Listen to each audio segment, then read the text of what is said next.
Bonjour à tous et bienvenue dans cette nouvelle vidéo. Alors, vidéo aujourd'hui que j'ai voulu suite à la demande de pas mal d'abonnés donc qui me suivent hein, sur ma chaîne. Euh, et souvent j'ai des commentaires où les gens ont du mal à pouvoir créer le code en Visual Basic pour saisir des données dans une source via un formulaire de saisie. Donc ça arrive très souvent. On a souvent un besoin où on doit alimenter une source, une base de données dans une feuille Excel ou un classeur Excel. Cette source, elle peut être saisie par un multi-utilisateur, hein, peu importe. Mais donc pour pouvoir bien pouvoir saisir cette source via un environnement plutôt utilisateur, via un formulaire. Donc, souvent, la problématique qu'ont les personnes, c'est qu'ils n'arrivent pas déjà, à pouvoir piloter ce formulaire via le code. Souvent, ça ne va pas alimenter la source au bon endroit où les données vont pas se mettre dans la dernière ligne de la source. Donc voilà. Donc, du coup, j'ai décidé de faire vraiment non, je pense qu'il y aura plusieurs vidéos, une série de vidéos qui va montrer vraiment pas à pas comment structurer la source, comment créer un formulaire personnalisé de saisie. Donc on va aller voir qu'ici, hein, ce type de, enfin ces tutos, donc parce qu'il y aura, je pense, plusieurs vidéos, ces modules, à la fin, vous allez pouvoir avoir donc le code vraiment pas à pas, apprendre à le refaire, sachant que le code que l'on va générer sera quasiment identique pour toutes les sources de données que vous aurez à faire pour par la suite, puisque moi aujourd'hui c'est toujours le même code que j'utilise lorsque je veux faire alimenter une source via une base de données. Donc il suffit juste de l'adapter, mais sincèrement la philosophie et la méthode est exactement la même. Donc celle que je vais vous apprendre, c'est celle que vous devez, que vous pouvez récupérer pour pouvoir finaliser cette saisie.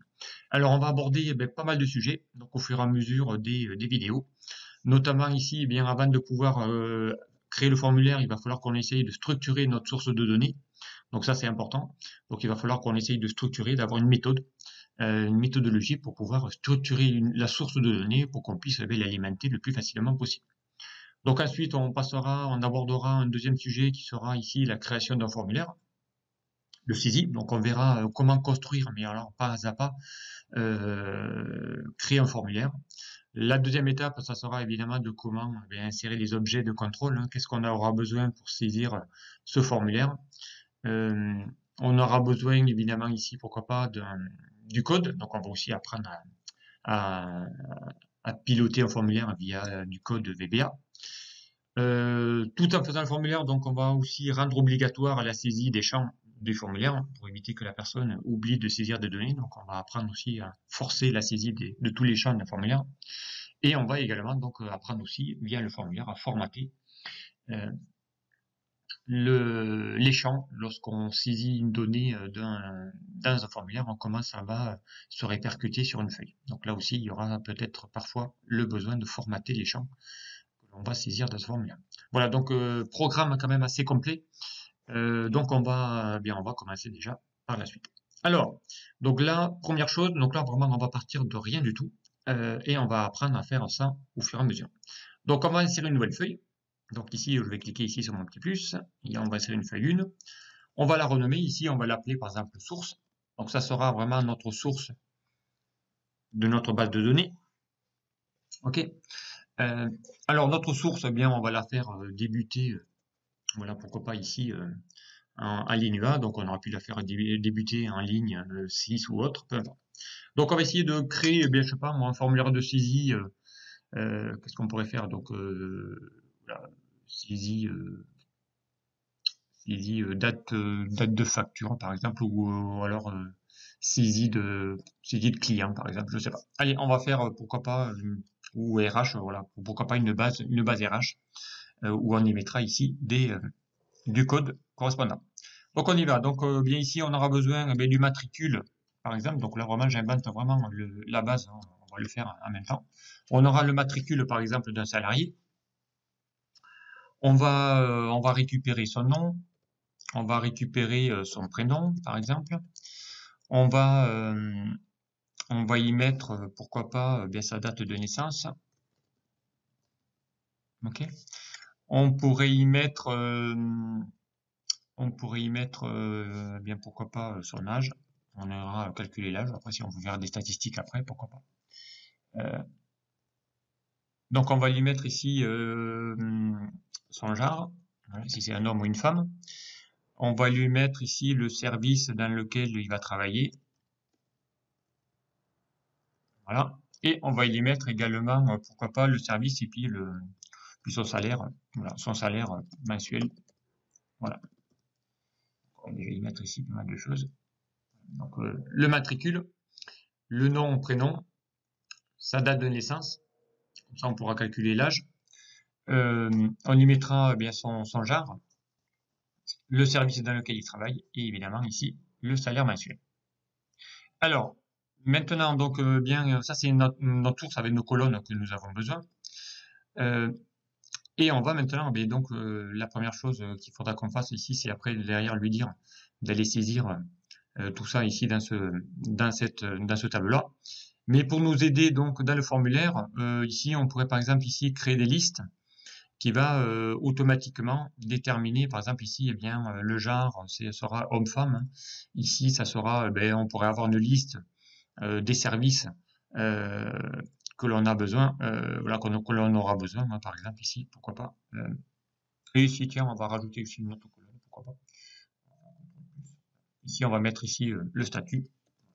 On verra si c'est un cadre ou un agent, peu importe. Donc on y va, donc bien pour ça, c'est parti. Donc eh bien on aura besoin, je pense, d'une nouvelle feuille. Donc ici, moi je l'appelle souvent mes listes. Okay. Et ici, donc on va avoir besoin des listes, donc tel qu'on aurait pu le faire si on pouvait, si on saisissait ici les données manuellement. Pourquoi pas. Laisser salaire, on va vous mettre ici, salaire mensuel. Voilà. Alors mes listes. Alors ici, on va créer des listes hein, qui va être automatiquement. Donc ici, on va mettre genre, d'accord. Donc ici, on va mettre homme et puis en dessous femme, ok. Donc ça, c'est une première liste. On va y mettre une deuxième liste ici qui va être par exemple mes services, ok. Donc ici, on va mettre, je sais pas, on va mettre maintenance. On verra après comment on va pouvoir en rajouter d'autres. Les services que vous avez, maintenance. On va mettre informatique, hein, comptabilité, on va prendre des services, commercial. Voilà, on va mettre ressources humaines. Ok.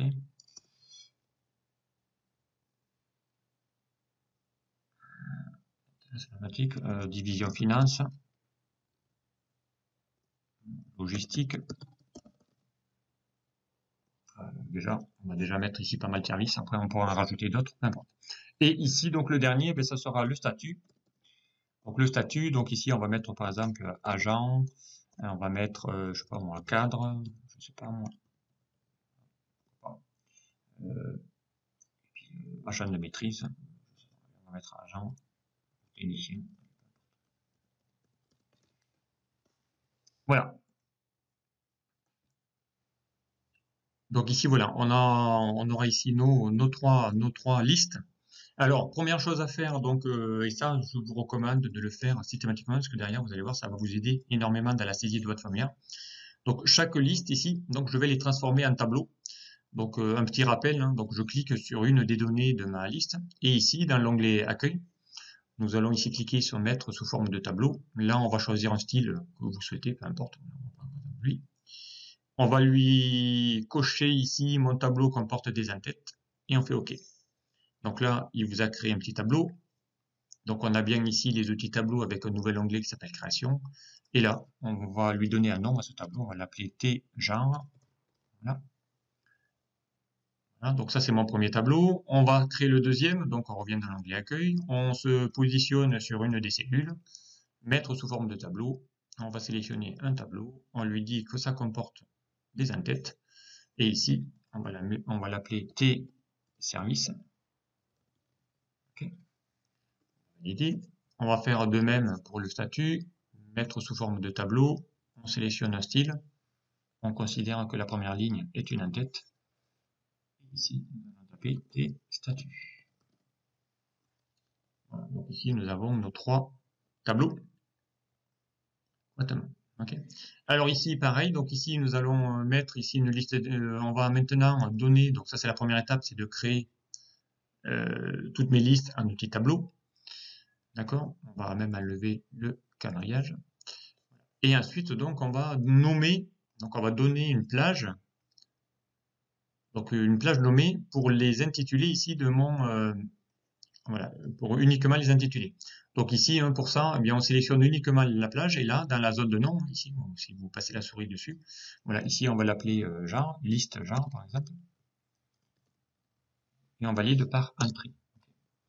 On revient ici, alors le tableau, est-ce qu'il a bien créé? Non, il n'a pas créé tout à l'heure, on va l'appeler T genre. Alors, donc ensuite, donc ici, on y va pour faire aussi de même pour les services. Donc ici, on va mettre liste service. Et on valide. Entrée. Et ici, pareil, liste statut. Et on valide.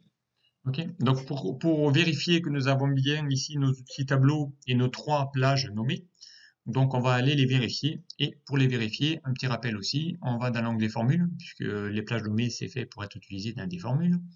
On va récupérer ici le groupe qui s'appelle non défini. Et là, on va cliquer sur cette petite étiquette qui s'appelle genre gestionnaire de nom. Voilà. Et ici, normalement, nous devons avoir 6 données. Alors là, il y a le tableau 3 que j'ai aussi pas renommé, donc on va le faire. Donc le tableau 3, ça doit être lui. On va dans l'onglet tableau. Voilà. Ici, et là, on n'a pas voulu le prendre. On va faire T statut. On va aller revenir maintenant dans l'onglet formule. Voilà, c'est un moyen de vérifier qu'on a bien ici mis toutes nos plages. Donc ici, vous allez voir que dans le gestionnaire de nom, il va vous distinguer les tableaux. Donc ici, vous avez bien des icônes sous format tableau qui va s'afficher. Et aussi mes 3 plages nommées que j'ai appelées listes. Donc généralement, je mets un petit T devant les tableaux pour dire que c'est bien un tableau. Je mets liste pour voir que c'est une plage nommée, et ainsi de suite. Donc ici, vous allez voir. Donc si je vais par exemple chercher, tiens, je veux savoir la liste où se trouvent les données donc de tous les. Il vous dit que c'est bien dans le tête tableau, et je fais ici. Voilà, il va bien afficher la plage correspondante.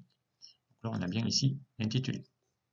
L'avantage ici de pouvoir utiliser les outils tableau et une plage nommée dans un tableau, c'est que là, si maintenant je vais lui demander d'aller rajouter une nouvelle donnée du genre, je sais pas, maintenance, qu'est-ce qu'on pourrait rajouter comme service, service hotline, service hotline. Okay. Voilà. Donc je valide. Donc maintenant, si je vais ici dans la liste et que je vais chercher ma liste, ici vous allez retrouver tous vos objets, et voilà aussi, c'est un autre moyen d'accéder aux données. Donc si je vais ici liste service, là vous allez voir, il a bien pris en compte ma nouvelle donnée. Donc au fur et à mesure que vous allez ressaisir ici un nouveau champ, eh bien ma plage de données va être extensible. Donc ça va devenir des plages nommées totalement extensibles. Donc pour vous aider dans les formules, ça va s'automatiser tout seul. Voilà, donc ici j'ai mes listes. D'accord? Maintenant, il faudrait qu'on aille lui dire ici d'aller créer ici eh bien la structure de mon tableau. Donc ici nous l'avons. Et vous allez voir, on va créer un premier code. Donc on y va. Donc ici, eh bien, il va vous demander un matricule. Donc là, on va essayer aussi de générer un matricule qui va se générer tout seul. Donc comme ça, on apprendra aussi, par exemple, à créer, si vous avez le besoin de créer des numéros ou des références de produits, des numéros de factures ou des numéros de devis qui vont s'incrémenter tout seuls, eh bien, on va aller voir aussi la méthode. Donc ici, on va essayer de faire en sorte à ce que le numéro du matricule, donc si on commence à 1, eh bien, il puisse automatiquement le récupérer. Donc ici, on va juste saisir ici manuellement. Ici, on va faire 1. Donc ici, on va lui mettre un nom, par exemple. Donc ici, ce serait, je vais m'inscrire. Ici, on va mettre un nom. Là, on va lui mettre une date de naissance. Donc, une date de naissance, je vous rappelle, c'est toujours JJ divisé mois divisé AA. Voilà. L'âge, donc ici, on va éviter d'aller faire la saisie automatique. Donc ici, il faudrait qu'on aille faire une formule qui va s'auto-incrémenter tout seul. Donc ici, exemple, on va chercher une formule qui s'appelle égale date diff. Alors là, attention, c'est une formule, celle-là, qui n'est pas dans la bibliothèque ici, qui n'est pas dans la bibliothèque des fonctions, mais qui fonctionne très bien. Donc elle a besoin de 3 arguments, cette, cette fonction. Elle a besoin de 2 dates, puisque c'est la différence entre 2 dates. Donc on va chercher ici la date diff, ok. Ici, on va chercher bien la fonction aujourd'hui, puisqu'on va le faire par rapport à la fonction aujourd'hui. Et ici, il va vous demander mais qu'est-ce qu'on souhaite récupérer entre ces deux dates. Nous, on veut l'année, donc et du coup, on va lui mettre ici Y pour les années. Attention, il faut mettre Y et non pas A, puisqu'ici, il va considérer. Voilà, donc ici, il me dit que j'ai 51 ans, donc ce qui est le cas. Donc ici, Y, parce que, évidemment, comme c'est pas cette fonction d'addiff n'est pas dans la bibliothèque des fonctions, eh bien, elle fonctionne à l'anglaise, donc du coup, il faut mettre Y plutôt que le A. Et elle peut renvoyer plein d'autres arguments. Donc ici, le Java va pouvoir bien créer plutôt une liste déroulante qui va afficher ici plutôt que de saisir. Autant faire saisir à l'utilisateur pour éviter les erreurs de saisie. Donc on va créer des listes déroulantes. Donc pour ça, eh bien, on va se mettre en dessous de jar et on va créer une liste déroulante. Donc pour ça, on va dans l'onglet données. Dans l'onglet données, on va récupérer les outils de données et on va chercher la validation de données. Voilà. Et on va lui autoriser, non pas tout, mais on va lui autoriser une liste. Et cette liste, eh bien, c'est la liste que nous avions mis ici à droite. Donc ici, pour aller la chercher, on va taper F3. Donc là, il va vous afficher uniquement les plages nommées, et pas les tableaux. Ici, on les a. Et allez, donc du coup, nous allons récupérer la liste jar. Voilà, on fait OK. OK. Et là, normalement, il va y avoir ici une liste avec les hommes et les femmes. Voilà, ça c'est fait. On va faire de même pour les services. Donc, on va se mettre dans la suite d'à côté. Donc ici, évidemment, je vais mettre home, ce qui est normal. Ici, on va mettre validation de données. On va lui autoriser une liste. On va cliquer dans la source. Ici, on va faire F3. On va chercher ici la liste des services. On fait OK. On fait OK. Là, je vais avoir la liste de tous mes services. Donc ici, si je fais, je pense, service informatique, par exemple. Ici, on va faire de même pour les statuts. Donc on va mettre ici, liste. Dans source, FN F3 ou F3 si vous n'avez pas un portable. Donc on va faire ici statut. OK. OK. Donc là, on va avoir ici les statuts. Allez, je vais mettre cadre. Et ici, on va se fixer. C'est du mensuel. On va rester quand même sobre. Voilà. Et ici, on va mettre ici le format qui va bien. Donc on pourrait mettre ici format monétaire, peu importe. Voilà. Donc ici, on va lui mettre un format date. Il est à créer déjà. Ici, on va centrer. Peu importe. Voilà. Donc ici, on a ici toutes les données avec ici nos listes déroulantes, matricule qui va ici s'insérer. D'accord. Et ça, donc, bien encore une fois, donc c'est le début de ma source. On va transformer ça en outil de tableau. Donc pour ça, on va se mettre en forme du tableau. On va chercher ici un style. Voilà, on va considérer que la première en tête, c'est mon tableau. Et là, maintenant, donc nous avons ici notre source. Okay. Qui va être ici automatiquement générée. L'avantage ici de l'outil tableau, vous allez voir que lorsqu'on va essayer de faire ici entrée, donc là on va taper par exemple le deuxième, ici on va taper, je sais pas, on va taper Toto Jean par exemple. Ok, là on va lui mettre ici Jean, et là on va lui mettre qu'il est né, je sais pas moi, le 29, je sais pas, 11 2000 par exemple, voilà. Donc il a 18 ans. Voilà, ici, on va lui mettre que c'est un homme. Donc, vous voyez que la liste déroulante, là, elle s'actualise tout seul. Là, on va avoir ici toute la liste qui va apparaître. Si je crée ici, là, voilà, donc ici, si je vais rajouter ici un petit service supplémentaire, vous allez voir qu'automatiquement, dans ma liste déroulante de mon tableau, donc ici, on va taper, je sais pas moi, un service, on va taper service, je sais pas, service client, service achat. On va prendre un service achat. Voilà. On va mettre ici le service achat. On va ici dans notre source et vous allez voir qu'automatiquement notre service achat ici va déjà être rajouté. Voilà. Et on va pouvoir ici lui mettre directement à l'intérieur. Voilà. Et ici on va mettre, n'importe, mettre ici les données. Voilà. Donc ici on a ici notre tableau qui va s'incrémenter. Et ici on va lui mettre ici on va lui rajouter ici les données. Donc on va aller dans l'onglet affichage, on va lui enlever le quadrillage. Voilà, donc la source là maintenant est terminée. Donc ici on a ici toutes les données, donc on pourrait rajouter pourquoi pas d'autres données supplémentaires. On va déjà faire ici un petit tableau simple. Donc on aurait pu le faire sur plusieurs autres colonnes supplémentaires pour avoir des données en complément. Donc tout ça, bien on va essayer maintenant de pouvoir faire un petit formulaire qui va pouvoir ici récupérer ici les données.